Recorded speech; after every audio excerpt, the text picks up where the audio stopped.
말씀입니다. 갈라디아서 6장 11절에서 18절 말씀입니다. 신약 성경 309페이지에 있습니다.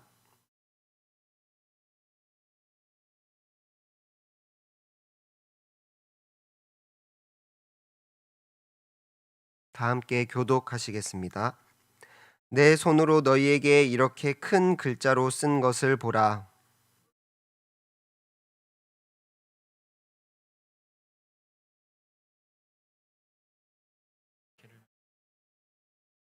할례를 받은 그들이라도 스스로 율법은 지키지 아니하고 너희에게 할례를 받게 하려 하는 것은 그들이 너희의 육체로 자랑하려 함이라.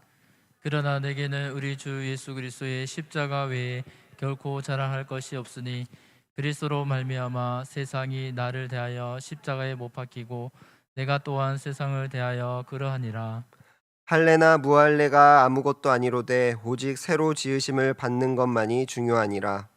무릇 이 규례를 행하는 자에게와 하나님의 이스라엘에게 평강과 긍휼이 있을지어다. 이후로는 누구든지 나를 괴롭게 하지 말라. 내가 내 몸에 예수의 흔적을 지니고 있노라. 형제들아, 우리 주 예수 그리스도의 은혜가 너희 심령에 있을지어다. 아멘. 이 시간 성도의 자랑이라는 제목으로 말씀을 함께 나누고자 합니다. 성도에게 있어서 무엇이 자랑일까요?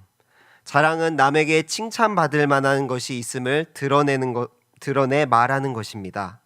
사람은 자랑함을 통해 다른 사람에게 인정받고 싶어하고 칭찬받고 싶어합니다. 그런데 이 자랑이라는 것이 긍정적일 때도 있고 부정적일 때도 있었습니다. 과거에는 자랑하는 것보다 겸손한 태도를 보이는 것이 좋은 사람으로 인식되었습니다.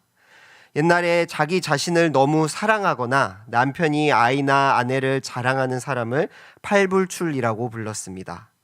팔불출은 팔싹둥이, 좀 모자란 혹은 덜 떨어졌다라는 의미를 가집니다.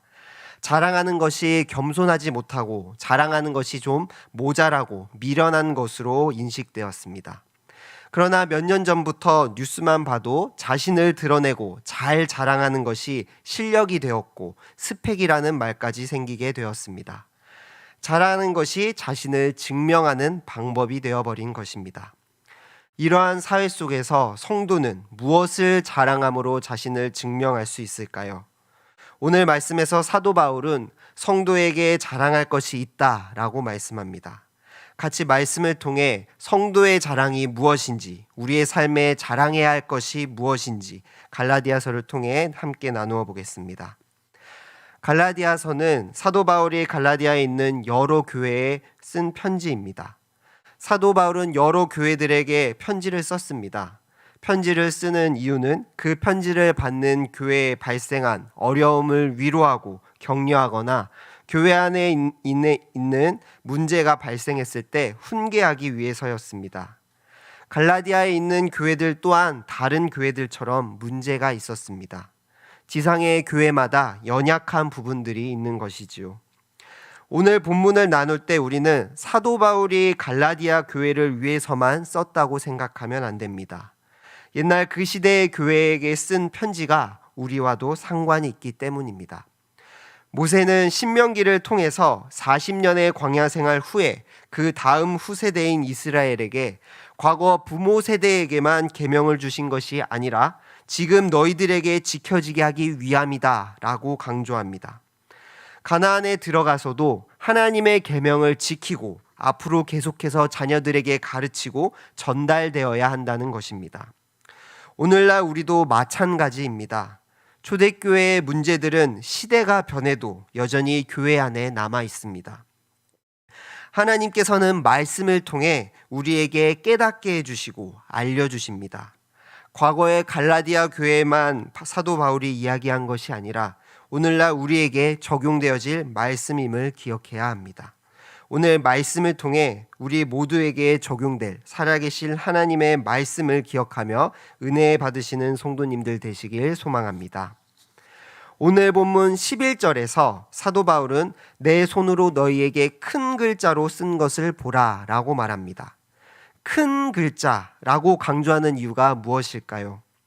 큰 글자로 쓴 이유는 독자들에게 앞으로 읽을 바울의 마지막 글에 중요한 부분이 있으며 집중하기를, 주목하기를 바라고 있는 것입니다. 사도 바울은 편지를 받는 교회가 사도 바울의 마음이 담긴 편지를 보고 다시 회복되고 그 말씀대로 살아갈 것을 간절히 바랬기 때문입니다. 뒤에 나누겠지만 사도 바울은 교회 성도들이 잘못된 복음이 아닌 참된 복음으로 살아가기를 바랬습니다. 복음이 담긴 자신의 편지를 통해 갈라디아 교회들이 회복되고 바른 말씀으로 살아가기를 바라는 마음에 큰 글자로 자신의 친필로 서신서를 쓴 것입니다. 강조하고 쓴 바울의 바램처럼 오늘날 우리 또한 하나님의 말씀을 바르게 알기를 소망하며 그 말씀대로 살아가기를 소망해야 합니다. 우리의 삶 가운데서 하나님의 말씀이 정말 그러한지 묵상하고 깨달은 말씀대로 살아가기를 소망해야 합니다. 말씀을 의지하고 말씀에 집중하는 삶을 살아가는 대구동성교회 성도님들 되시길 소망합니다. 12절부터 바울이 주목하라라는 내용이 시작됩니다. 12절에 육체의 모양을 내려는 자들이 있다라고 말씀합니다. 육체의 모양을 내려는 자들이 누구이며 육체의 모양을 낸다는 것은 무슨 말일까요? 같이 갈라디아서 2장 12절 말씀을 함께 읽어보겠습니다. 시작. 무릇 육체의 모양을 내려 하는 자들이 억지로 너희에게 할례를 받게 함은 그들이 그리스도의 십자가로 말미암아 박해를 면하려 함뿐이라. 아멘. 육체의 모양을 내려는 자들은 할례를 주려고 합니다. 즉 육체의 모양을 내려는 것은 율법의 행위, 구체적으로는 할례를 뜻합니다. 할례는 하나님께서 아브라함에게 복된 후손을 주겠다라는 약속의 표였습니다. 그 복된 후손을 통해서 영원한 기업을 얻을 것을 약속하셨습니다. 그 말씀대로 아브라함과 그 가족들은 순종하였고 그의 자손들인 유대인들 또한 조상인 아브라함을 따라 할례를 받았습니다. 할례를 받아야지만 아브라함의 자손임을 인정하였고 유대인일지라도 할례를 받지 않으면 유대인으로 인정해 주지 않았습니다. 할례의 행위 자체가 그들이 하나님의 백성이 되는 것으로 여겨지게 된 것입니다. 그러나 우리는 알고 있습니다. 구약의 율법적 행위로 구원받는 것이 아니라 예수 그리스도를 믿음으로 의롭다 여김을 받게 되고 하나님의 백성이 됩니다. 구약시대에 깨닫지 못했으나 할례 또한 이신칭이 믿음으로 의롭게 된다는 것을 담고 있습니다. 로마서 4장 11절 말씀입니다. 함께 로마서 4장 11절 말씀을 읽어보겠습니다. 시작. 그가 할례의 표를 받은 것은 무할례 시에 믿음으로 된 의를 인친 것이니 이는 무할례자로서 믿는 모든 자의 조상이 되어 그들로 의로 여기심을 얻게 하려 하심이라. 아멘. 하나님께서 명령하신 아브라함의 할례는 믿음으로 의롭게 됨을 알리는 표시였습니다. 후손을 기다리는 아브라함의 믿음을 하나님께서 의로 여기심을 보여주는 도장인 것입니다. 그 후손이 누구입니까? 바로 아브라함의 씨 예수 그리스도입니다. 예수 그리스도를 기다리는 믿음을 할례라는 것을 통해 보여주시는 표징이 되었습니다. 그러나 이스라엘 백성들은 할례의 행위에만 집중을 하였고 할례를 받는 것만이 하나님의 백성이 되는 것으로 믿었던 것입니다. 예수 그리스도를 믿고도 율법의 행위로 구원받는 이러한 생각을 가진 사람들이 갈라디아 교회 안에서도 있었습니다. 그들이 바로 육체의 모양을 내려는 자들입니다. 11절에 그들은 갈라디아 교회의 성도들에게 억지로 할례를 받게 하려 했습니다. 그들이 할례를 강조하는 근본적인 이유는 첫 번째로 박해를 받지 않기 위함이다 라고 말씀합니다. 그리고 두 번째로는 할례를 주는 것을 통해 자신들을 자랑하는 용도로 사용했다고 말씀합니다. 할례를 줌으로써 그리스도인 가운데서 인정을 받고 기득권으로 있고 싶어 했습니다. 그들이 율법의 행위와 할례를 통해 원했던 것은 구원을 빌미로 자신들의 안위와 자랑함을 드러내기 위함인 것입니다. 즉 율법의 행위를 통해 자신들의 만족과 이익을 위해 사용한 것입니다. 사도 바울은 이 육체의 모양을 내려는 사람들을 1장에서 다른 복음을 전하는 자라고 정의합니다. 복음에도 다른 것이 있을까요? 진리에는 다른 것이 없습니다. 정답이 두 개라면 그것은 진리일 수가 없죠. 진리는 오직 하나이기에 다른 진리는 없습니다. 그래서 사도 바울은 1장 7절에 이렇게 말씀합니다. 제가 읽겠습니다. 다른 복음은 없나니 다른 어떤 사람들이 너희를 교란하여 그리스도의 복음을 변하게 하려 함이라. 아멘.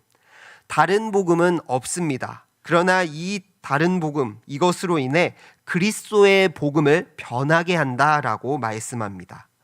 그리스도의 복음이 무엇입니까? 예수 그리스도께서 이 땅에 오셔서 우리 죄의 문제를 완전히 해결하시고 하나님과 화목하게 하신 것입니다. 이 예수 그리스도를 믿음으로 구원을 얻게 되는 것입니다. 갈라디아서 2장 16절 말씀입니다. 다 함께 갈라디아서 2장 16절 말씀을 읽겠습니다. 시작. 사람이 의롭게 되는 것은 율법의 행위로 말미암음이 아니요 오직 예수 그리스도를 믿음으로 말미암은 줄 알므로 우리도 그리스도 예수를 믿나니 이는 우리가 율법의 행위로서가 아니고 그리스도를 믿음으로써 의롭다 함을 얻으려 함이라. 율법의 행위로서는 의롭다 함을 얻을 육체가 없느니라. 아멘. 사람이 의롭게 되는 것은 이처럼 율법의 행위가 아니라 예수 그리스도를 믿음으로 의롭다 함을 얻게 됩니다. 율법의 행위가 아니라 오직 주 예수 그리스도께서 우리를 위해 십자가에 못 박혀 죽으시고 우리를 화목하게 하신 그 믿음으로 말미암아 구원을 얻습니다. 바울은 이 복음을 지키기 위해 갈라디아 교회에 편지를 쓴 것입니다. 그러나 12절에 그들은 갈라디아 교회에 있는 성도들에게 억지로 할례를 받게 하려고 했습니다. 억지로 할례를 받게 한다라는 것에서 억지로 뭐뭐하게 하다라는 이 단어는 갈라디아서에서 2번 더 등장합니다. 첫 번째로 2장 3절에서 4절에 바울은 디도에게 억지로 할례를 받지 않게 하였다라고 말씀합니다. 왜냐하면 그 이유가 거짓 형제들로부터 복음의 진리를 지키기 위해서였습니다. 할례를 행해야만 구원을 얻는 것이 아니라 오직 예수 그리스도를 믿는 믿음, 바른 복음으로 구원을 얻는다는 것을 진리를 지키고자 한 것입니다. 두 번째로는 2장 11절부터 14절의 베드로 사건입니다. 베드로는 이방인에게 복음을 전하였고 이방인과 같이 앉아 식사를 하였습니다. 그런데 그때 예루살렘 교회에서 온 할례자들이 오자 그 모습을 두려워 식사의 자리에서 피하였습니다. 유대인이 이방인과 같이 식사를 하는 것은 율법의 정결한 행동이 아니었기 때문입니다.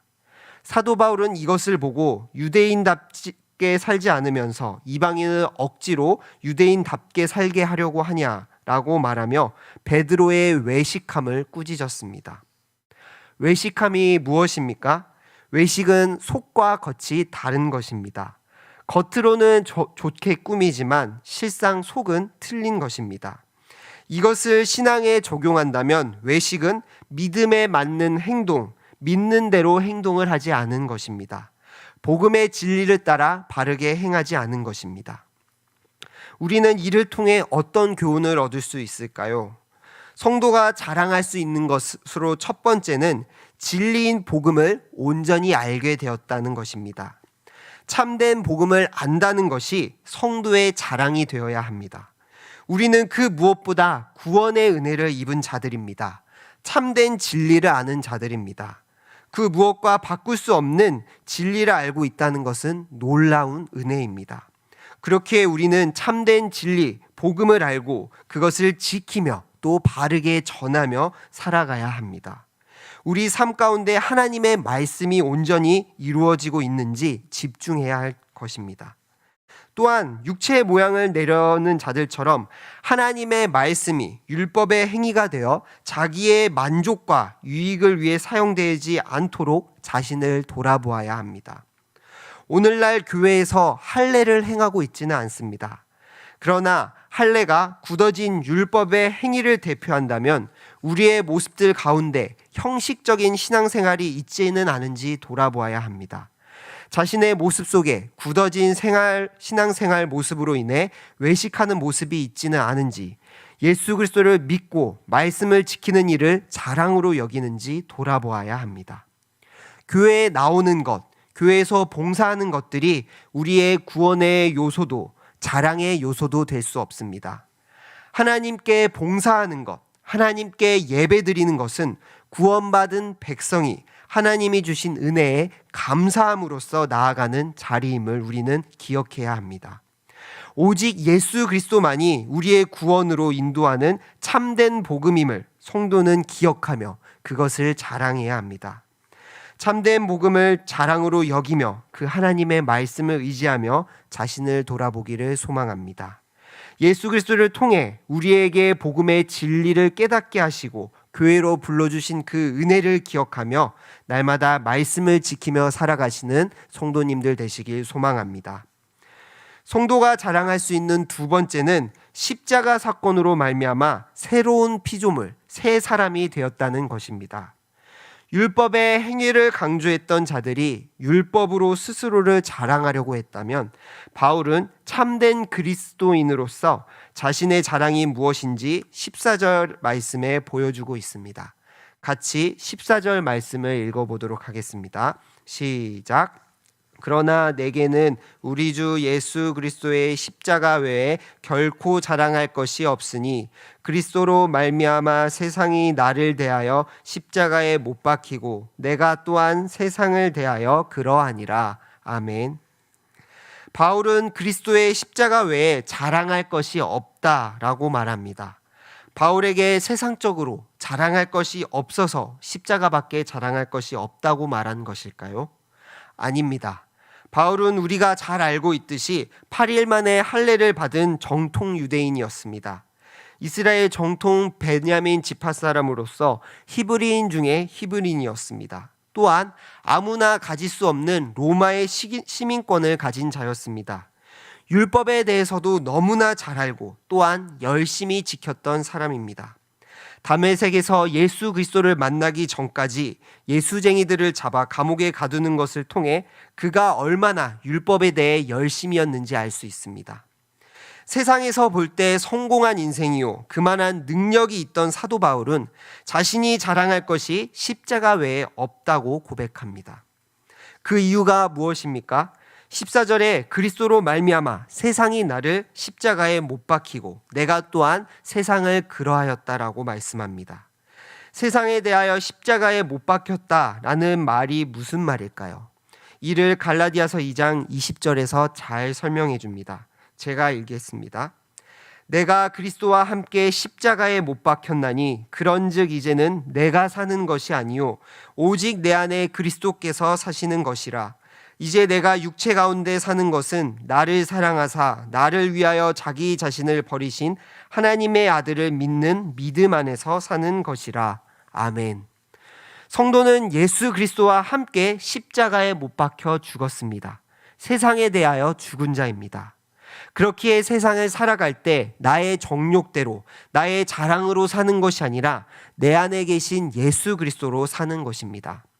나를 사랑하시고 나를 위해 죽으신 예수 그리스도를 믿는 믿음으로 세상 가운데 살아갈 수 있습니다. 예수 그리스도로 말미암아 구원을 얻었기에 15절에 할례를 받았든지 할례를 받지 않았든지 무엇이든 상관이 없고 오직 새로 지으심을 받았느냐가 중요하다라고 말씀합니다. 십자가 사건으로 말미암아 그리스도 안에서 성도는 새로운 사람이 되었습니다. 고린도 후서 5장 17절에는 이렇게 말씀합니다. 그런즉 누구든지 그리스도 안에 있으면 새로운 피조물이라. 이전 것은 지나갔으니 보라 새 것이 되었도다. 아멘. 고린도 후서 5장 17절의 앞절인 16절에 예수 그리스도께서 모든 사람을 대신하여 죽으신 것은 살아있는 자들로 하여금 자신들을 위해 사는 것이 아니라 우리를 위해 죽었다가 다시 살아나신 예수를 위하여 살게 하시는 것이라고 말씀합니다. 그렇기에 17절에 예수 그리스도를 믿음으로 그리스도 안에 있는 사람은 육신을 따라 살아가는 것이 아니라 새로운 피조물이 되었다, 새 사람이 되었다라고 말씀합니다. 그렇습니다. 성도는 우리를 위해 죽었다가 살아나신 예수를 위해 살아가는 자들입니다. 이것이 새로운 피조물이 된 사람의 참된 모습입니다. 우리는 무엇을 해도 하나님의 뜻이 아닌 죄를 지으며 살아가고 결국 영원한 죽음, 지옥에 들어갈 수밖에 없는 존재였습니다. 그러나 영원한 생명을 주시고 하나님의 자녀가 되게 하시는 놀라운 은혜를 우리에게 주셨습니다. 더 이상 이전과 전혀 다른 새로운 사람, 예수 그리스도를 따라 살아가는 사람이 되었습니다. 그리스도인이 되었다는 것, 예수 그리스도를 믿게 되었다는 것은 그저 단순히 교회를 나오지 않던 사람이 교회를 나오게 되는 것을 넘어 완전히 다른 사람이, 완전히 새로운 사람으로 변화된 것을 말씀합니다. 하나님의 뜻을 따라 하나님을 사랑하고 이웃을 사랑할 수 있는 존재가 된 것입니다. 그렇기에 십자가 외에 자랑할 것이 없습니다. 바울의 자랑처럼 우리의 자랑이 되기를 소망합니다. 예수 그리스도를 아는 것이 우리의 자랑이 되기를 소망합니다. 내가 가진 물질, 내가 가진 명예, 내가 가진 업적이 자랑이 아닌 예수 그리스도만이 자랑이 되는 대구 동성교회 성도님들 되시기를 간절히 소망합니다. 16절부터 18절까지는 바울이 갈라디아 교회들에게 문안 인사로 편지를 마무리하고 있습니다. 바울의 마무리 인사 가운데서도 성도의 자랑이 무엇이어야 하는지 알 수 있습니다. 16절에 바울은 규례를 따라 행하는 자와 하나님의 이스라엘에게 평강과 긍휼이 있기를 소망하며 그리스도의 은혜가 있기를 기도합니다. 규례를 따라 행하는 자에게서 행하는 자는 갈라디아서 5장 24절에 성령으로 살며 성령으로 행하는 것에서 행하는 것과 같은 단어입니다. 새로운 사람, 새 사람이 된 신자는 성령님과 함께 동행하며 살아갑니다. 우리에게 선물로 주신 성령님으로 말미암아 교회라는 한 공동체 안에서 서로를 형제라 부르며 예수 그리스도의 은혜를 누리며 살아갈 수 있게 되었습니다. 이러한 자들이 참된 할례를 받은 하나님의 백성이요 아브라함의 진정한 자녀입니다. 그렇기에 바울은 이들을 하나님의 이스라엘이라고 부르며 갈라디아 교회 성도들을 지칭하고 있습니다. 또한 갈라디아 교회들에게 바울은 자신의 몸에 예수의 흔적이 있다라고 말합니다. 바울이 말하는 예수의 흔적은 바울이 사도로서 경험했던 다양한 고난의 결과로서 남은 상처와 흉터들을 말합니다. 바울은 예수 그리스도의 사도로서 복음을 위해 고난을 받았습니다. 아마 바울에게는 많은 상처가 있었을 것입니다. 감옥에 갇히기도 하고 매도 수없이 맞아 죽을 고비도 넘겼다고 합니다. 돌에 맞기도 하고 40에 감하는 매를 5번이나 맞았습니다. 또 여행 중에 여러 위험을 만났습니다. 그의 몸 여기저기에는 복음을 전하다 당한 고난의 상처들이 많이 있었을 것입니다. 예수 그리스도를 위해 살다가 생긴 흔적들인 것입니다. 바울의 고백처럼 우리의 삶 가운데도 예수의 흔적이 크고 작게 있습니다. 예수 그리스도를 믿음으로 가정 가운데 아픔과 상처가 있을 수 있습니다. 홀로 신앙생활을 하며 가족들을 위해 고군분투하며 신앙생활을 할 수도 있습니다. 예수 그리스도를 믿음으로 직장 가운데 어려움을 당할 수도 있습니다. 그러나 이러한 예수의 흔적은 성도에게 자랑입니다. 하나님의 때 귀한 종이라 여겨주시며 하나님 앞에서 큰 상급이 될 것입니다.